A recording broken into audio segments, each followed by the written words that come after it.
ફક્ત એક સિક્રેટ વસ્તુ ઉમેરો અને લીલી તુવેરનું ટેસ્ટી શાક બનાવો. ઊંધિયું શાક પણ ભૂલાઈ જશે એટલું ટેસ્ટી બને છે. તો ચલો રેસીપી સ્ટાર્ટ કરીએ. કુકરની અંદર 1 ચમચા જેટલું તેલ ઉમેરીશું.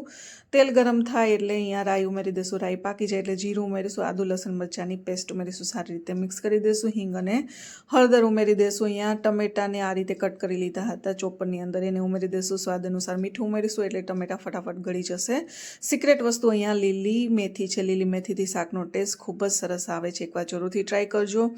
અહીંયા લાલ મરચાંનો પાવડર, ધાણા જીરું પાવડર અને શાકનો થોડો મસાલો ઉમેર્યો છે. સારી રીતે મિક્સ કરી દઈશું. 250 ગ્રામ જેટલી અહીંયા લીલી તુવેર લીધી હતી, એને પણ મિક્સ કરી દઈશું સારી રીતે. અને અહીંયા આપણે ગ્રેવી માટે પાણી ઉમેરીશું. તમારે જેટલું રસાવાળું શાક ખાવું હોય એ મુજબ તમે પાણી ઓછું વધતું કરી શકો છો. 4 થી 5 સીટી થાય ત્યાં સુધી આપણે રહેવા દેશું. આની ફૂલ રેસીપી તમને મારી ચેનલ ઉપર મળી જશે.